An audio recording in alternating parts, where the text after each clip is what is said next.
Kristen, what is going on here? Why haven't you cleaned the stairs yet? They're filthy! I just walked by them now, and every single step had dust bunnies on them. Listen, Kristen, those stairs are more than just stairs. They're a passage that connects your unit to ours. Without them, how would you come downstairs to see us? If you're allowing these stairs to get so dirty, the only possible conclusion I can draw is that you feel the same way about your relationship with us. It's clear that you need lessons on how to be a respectable homemaker. Come down right now and I'll teach you how to clean properly. Mom? I think you should be able to tell just by looking at my massively expanded stomach that I am quite late in my pregnancy. And, having given birth yourself, you should also be very well aware that at this late stage of pregnancy, some activities, cleaning the stairs, for example, are quite difficult for the mother. Ha! You're not going to get out of doing your work with those miserable excuses. I managed to keep the house clean while I was pregnant for both Tony and Mina. That's the difference between you and me. I understand the concept of duty and perseverance, and you would prefer to just laze around all day. If I could do it 30 years ago, you can do it today. No excuses, Kristen. Now hurry up, grab the vacuum cleaner, and meet me at the base of the stairs this instant. Mom. But not half an hour ago you made me go to the supermarket to pick up groceries for you. Did you forget about that by any chance? What? It's a 10-minute walk down to the store empty-handed, and since I'll be carrying bags on my way back, physically it will be quite difficult for me to do much of anything other than carry the groceries home this instant. Oh, I suppose you're right. Now, if there's nothing else you need from me at the moment, could I get back to finishing up the grocery shopping? You're also making me cook dinner for you tonight, so the longer I take to finish up here, the later dinner is going to get. Well, fine, go ahead. Thank you for your understanding.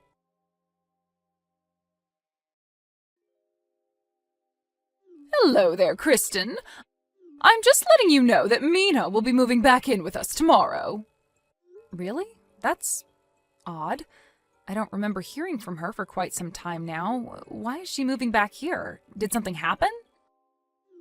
Oh, it's all quite ridiculous. Her mother-in-law and husband were dreadful to her, so they got divorced. Oh my goodness, a divorce? Yes, I was just as surprised as you are. Her first message to me in 2 years, and it's to tell me she's getting divorced. I'll bet that awful mother-in-law of hers drove her away with her constant nagging and badgering. My poor sweet little Mina. Ah, yes, I can imagine how awful it would be to have a nagging, badgering mother-in-law. In any case, it is what it is. Your assignment for the afternoon is to clean Mina's room from top to bottom. I don't want a single speck of dust left in there, understand? What? I have to clean her old room? Well, of course you do. She's moving back in, isn't she? She'll be needing her old room again, and I want it to be as clean as possible for her when she arrives. Remember, she's still recovering from the emotional struggle of her divorce. Make sure you clean it properly. I hate to be so direct, but I would really appreciate it if you and Mina could clean the room by yourselves. With the two of you on it, it shouldn't take very long. Excuse me?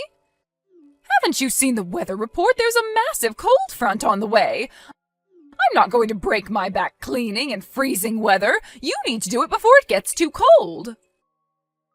Mom, my baby's due date is less than a month away right now. That room hasn't been cleaned in 2 years, so it's going to be a pretty major undertaking in order to get it all cleaned up. Not to mention, I'm concerned about what sort of dust, mold, and that sort of thing could be in there. I don't believe you. Are you honestly trying to use that same excuse to get out of doing your work again? So what if your due date is so close? I deigned to allow you to marry into this family, Kristen. Don't you forget that. I won't let you repay my magnanimity with this utterly contemptible scorn. This is your responsibility, Kristen. This is what you signed up for. Don't think that I'll let you get away with this reprehensible behavior just because my son, your husband, is overseas on business at the moment. As long as you live in my house, you will live under my rules. This is ridiculous. Are you really so determined to refuse to admit that pregnancy, especially late-term pregnancy, places genuine physical restrictions on a mother's physical activity? Are you really so determined to refuse a direct order by the mother of your husband? When I married my husband, I was decent enough to know my place and obey his mother. I have no idea, nor do I wish to know, what sort of relationship you had with your mother-in-law. But regardless of how things were for you back then, nothing that happened to you would give you the right to treat the wife of your own son in this way. I am sorry, but as a mother, I have a sacred duty to prioritize the health and well-being of the baby inside of me right now. The baby could be born at any time right now, and in all honesty, it's rather appalling that you would be so insistent on demanding so much physical labor from me while I'm in this condition. How dare you! I will not clean Mina's old room. End of conversation. Goodbye.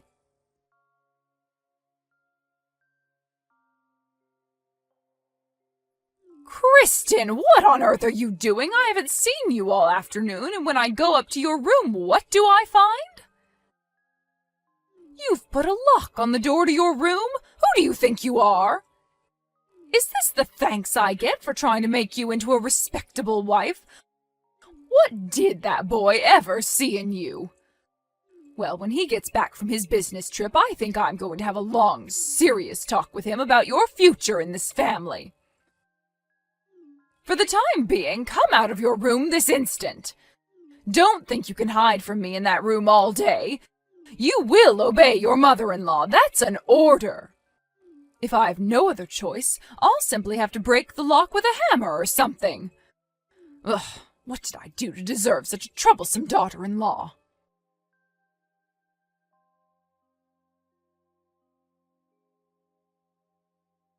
Kristen! Kristen, I know you're there. You can't ignore me like this. Mina's going to be home any minute now.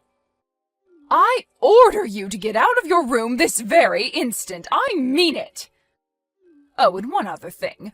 The weather report said that we'll be getting an extremely heavy snowstorm starting this evening into tomorrow morning. And thanks to you slacking off on your duties to me, I haven't had anything to eat for breakfast or lunch. Do you know what I'm going to have to do now? Go down to the convenience store to buy food for myself and Mina.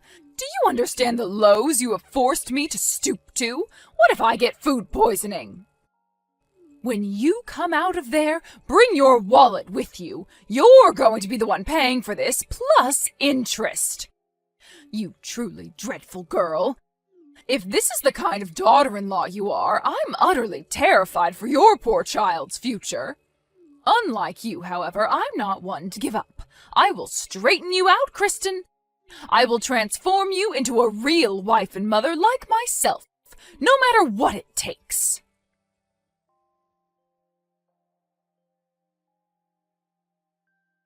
Oh no, look at what you've done. It's already starting to snow. I can't believe this. I put on my normal shoes when I left the house because I thought the snow wouldn't start until this evening. I could fall and hurt myself on the way home.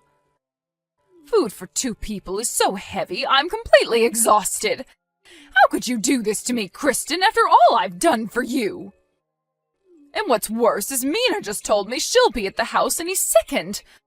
I'll bet she was absolutely devastated when I told her that you were being a lazy bum and hadn't cleaned her room yet. It almost brings me to tears just thinking about it. But even through her devastation, she still managed to muster up the courage to say, "It's all right, Mom, I can do it myself." I may have had no luck with a daughter-in-law, but at least my real daughter appreciates me. Well, just you wait, Kristen. You've gone too far with your disrespect this time. You're going to be punished for this, and I know exactly how to punish you.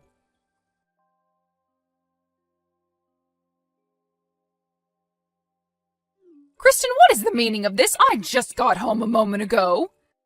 And now I see that you are still holed up in your room? Unbelievable. Mina's already in the house. Don't pretend you didn't notice. You have to have heard her come in. Have you no common decency? Come out here and say hello to her. How long are you going to continue ignoring my messages, Kristen? You haven't even read any of them yet. Don't bother trying to tell me that you don't have your phone. I won't believe such silly lies. Oh, you will regret this disrespect, Kristen. I'll make sure of that.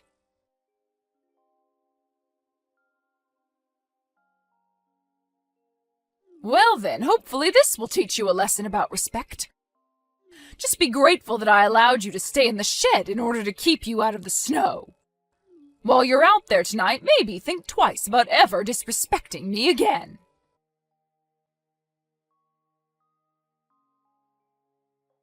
My goodness, that was quite the snowstorm last night, wasn't it? I just came out to the shed to check on you. But, dear me, looks like the shed collapsed under the weight of the snow. I'm sorry, is that inconvenient pregnant belly of yours keeping you from getting up? My goodness, it was satisfying watching you squirm out there. What? Mom, what are you talking about?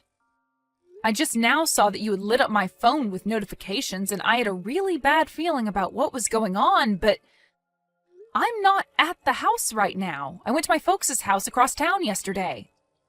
Ha! You're not fooling anyone. I just saw you squirming and crying, half buried under the snow in the shed. Well, it's clear you haven't learned your lesson yet. I was thinking about coming to help you, but if you're still intent on lying to me, you can stay out there for a few more hours. Ask yourself, if I was outside, half buried in snow right now, how would I be talking to you on my phone like this? What? That shed was pretty old, so it doesn't surprise me in the least that the snow last night would have crushed it, but again, if there is someone out there squirming around in the snow like you say, it's not me. What? I think you might want to take one more look out there to see who it really is.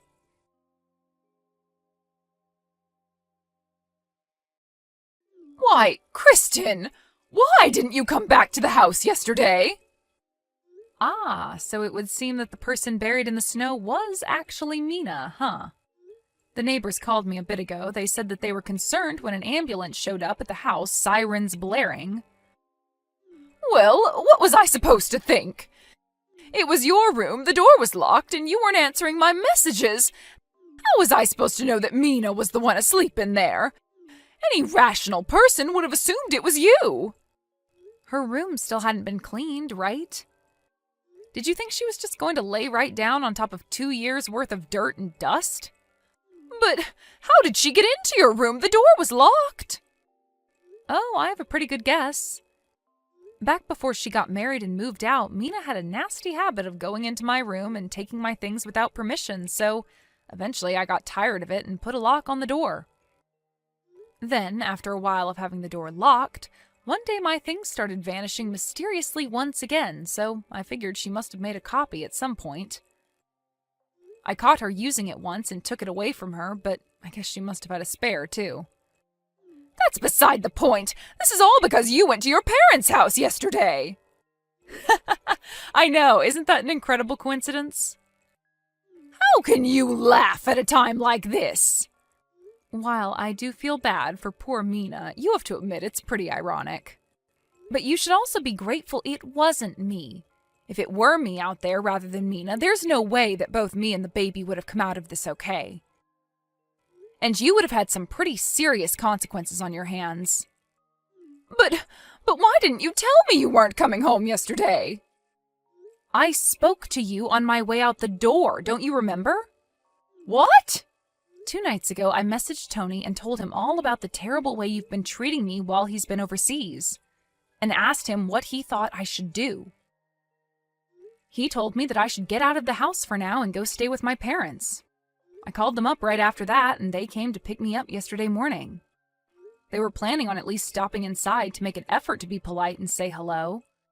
But I thought that if you found out what I was doing, you would go berserk and do anything and everything you could to stop me from leaving. So I told them to wait in the car and that I would tell you they said hello. Wait, was this while I was watching TV? It was indeed. So let's recap, shall we? Mina has gained so much weight in the course of her 2 years of being a total freeloader at her now ex-husband's house that you mistook her for a very pregnant me. And without even bothering to check for sure who it was, you threw her into the shed. Did I miss anything? Oh, that's right. The neighbors told me that they had talked to the paramedics who told them that the reason Mina couldn't get herself out of the snow was because she dislocated her hip when you threw her into the shed. How can this be happening? And come to find out that the real reason for Mina's divorce was actually because she was constantly verbally abusive towards her mother-in-law while her husband was away at work. That apple sure didn't fall very far from the tree. That can't be true! You're lying! No, it's true. Call her ex yourself. In any case, I suppose I'll let you get back to looking after Mina while she's recovering. Ah, that's right. You need to hurry up and get back here so you can take care of Mina while she's recovering. I'll pass. My baby will be born any moment now, so I plan on doing some well-deserved rest and relaxation until the big day comes. You can't do that! I have already talked to both Tony and my parents about this, and we're all in agreement that this is the best course of action for everyone involved. But what about me? Correction. The best course of action for everyone involved, except you. Kristen, I need you over here now. I can't look after Mina. I'll miss my shows.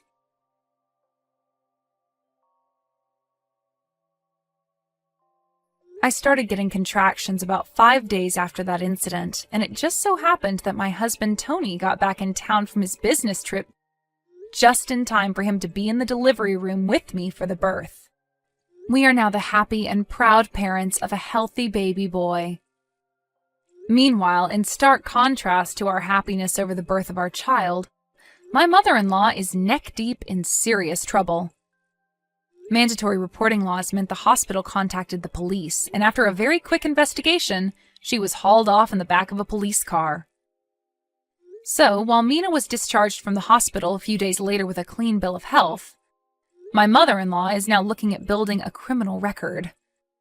Tony and I talked it over, and we decided that considering how things have been going at his mom's house, we would make our temporary stay at my parents' house a permanent one. With her husband giving her the boot, her brother moving out of the house, her mother moving into a jail cell, and her father having already passed away, Mina realized that there was now no one she could mooch off of. One day I got a not-so-subtle text from her asking if she could stay with us at my folks' place for a few days. My quick-thinking husband told her that she could stay, as long as she would agree to become a live-in maid for us and my parents. She left his message unread, and we haven't heard from her since.